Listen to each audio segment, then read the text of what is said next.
नमस्कार दोस्तों, मैं पल्लवी सारस्वत आपके लिए लाई हूँ एक बहुत दर्दनाक कहानी एक बेचारे बाप की है।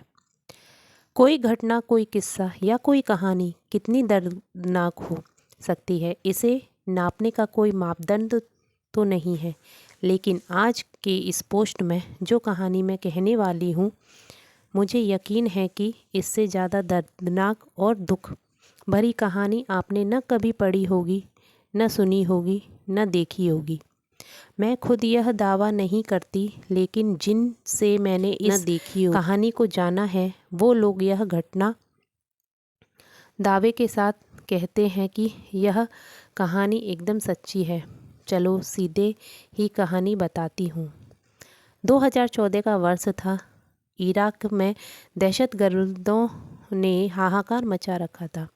हर दिन लड़ाइयाँ, खून खराबा, बम ब्लास्ट, यह तो आम सी बात हो गई थी। ऐसे ही एक गांव पर इन दहशतगर्दों ने कब्जा जमा रखा था और वहां पर वे हर दिन कत्लेआम मचाते थे।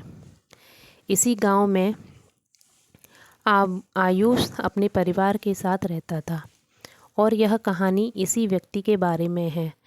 आयुष ने अपनी ज़िंदगी के सबसे खतरनाक, भयानक 2 दिन इस दहशती माहौल में देखे, जो पहले उसने कभी अपनी ज़िंदगी में नहीं देखे थे। दहशतगर्दों द्वारा आयुष के इलाके में बॉम्ब फेंका गया। वह था उसकी ज़िंदगी का पहला सबसे ख़राब दिन। और दूसरा दिन था इसी बम हमले में उसकी वजह से उसकी बीवी का इंतकाल होना।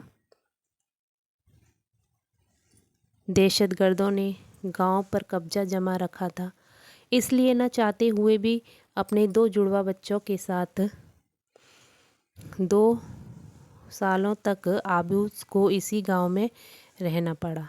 लेकिन अब दहशतगर्द और उसकी आर्मी वालों के बीच हर दिन की लड़ाइयाँ की वजह से वहाँ रहना और भी ज़्यादा खतरनाक हो गया था। आयुष किसी तरह उस गांव से निकलना चाहता था और अपने बच्चों का जीवन सुरक्षित बनाना चाहता था। लेकिन यह घटना आसान नहीं थी, क्योंकि दहशतगर्दों को हुक्म मिला था कि जो भी इस गांव से भागते हुए पकड़ा जाएगा, उसे वहीं मार दिया जाएगा।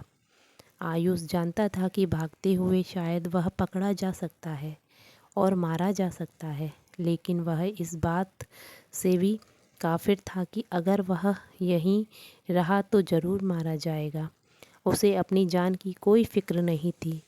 फिक्र थी तो बस अपने 2 जुड़वा बच्चों की, जो अब उसके लिए दुनिया में सब कुछ थे। काफ़ी सोच विचार और मनोमंथन के बाद आयुष ने एक योजना बनाई। आयुष ने एक दिन अपने दोस्तों से बोलकर नींद की दवाइयाँ मंगा ली। उसने अपने बच्चों के दूध में नींद की दवाई मिलाकर रात को उन्हें दूध पिला दिया और उनके सोने का इंतज़ार करने लगा। उसका प्लान था कि रात के अंधेरे में चुपके से बिना आवाज़ किए इस गांव से निकल कर सीधा इराकी आर्मी तक पहुंचा जाए। इसलिए बच्चों को शांत रहना बहुत ज़रूरी था। बच्चों के सो जाने के बाद आयुष ने दोनों बच्चों को अपने कंधों पर लिया और चुपके से दबे पांव गांव से निकलने लगा। लेकिन बदनसीबी है कि उसका साथ छोड़ने का नाम ही नहीं ले रही थी। गांव के कोने कोने में दहशतगर्दियाँ पहरा दे रहे थे। एक दहशतगर्दी ने आयुष की आहट सुन ली और उसकी दिशा में एक गोली चला दी। गोली सीधे एक बच्चे के पीठ को चीरते हुए आर पार हो गई और आयुष के कंधे पर जा लगी। कंधे की वहीं पर बच्चे की वहीं पर मौत हो गई। लेकिन मजबूत आयुष अपना दुख मनाने के लिए रुक भी नहीं सकता था। वह किसी तरह बचते बचाते आगे बढ़ गया और दहशतगर्द की नज़रों से ओझल हो गया।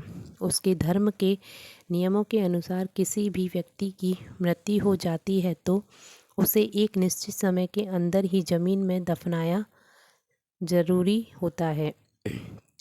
अपने सहनशील दुख और रोती हुई आंखों के साथ आयुष ने अंधेरे में ही ज़मीन में गड्ढा खोदना चालू किया। ज़मीन रेतीली थी, इसलिए वह बड़ी आसानी से गड्ढा खोद पाया। अपने बच्चे को दफन किया और दूसरे बच्चे को लेकर फिर आगे बढ़ गया।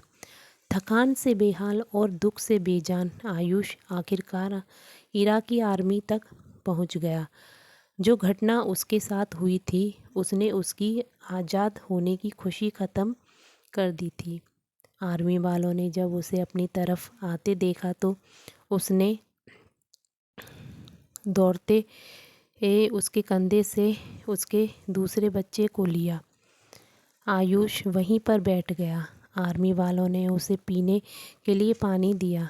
आयुष पानी पीने लगा, तब आर्मी वालों की बातें उसके कानों पर पड़ी, जिसे सुनकर उसके पैरों तले ज़मीन खिसक गई। आर्मी वाले आपस में बात कर रहे थे, ये ज़रूर इस बच्चे के पीठ पर लगे घाव की वजह से इसकी मौत हुई होगी। हो सकता है किसी दहशतगर्द ने पीछे से गोली चलाई हो।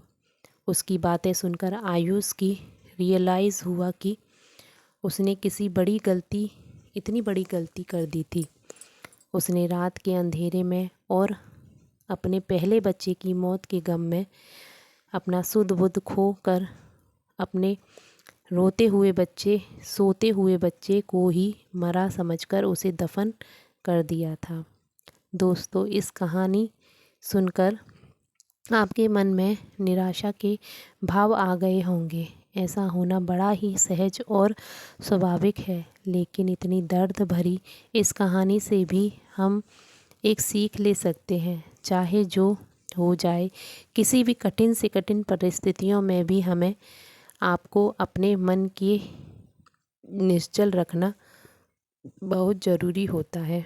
दोस्तों, ऐसी निराशाजनक कहानियाँ बताकर मेरा किसी को दुख करने का कोई इरादा नहीं था, लेकिन ऐसी कहानियाँ ही हमें सिखाती हैं कि कैसे इस कठिन परिस्थिति में जिया जाना चाहिए। थैंक यू दोस्तों। अगर आपको ये कहानी पसंद आई हो तो कमेंट करके बताइए और मेरी वीडियो को शेयर करिए और मेरे चैनल को सब्सक्राइब करिए।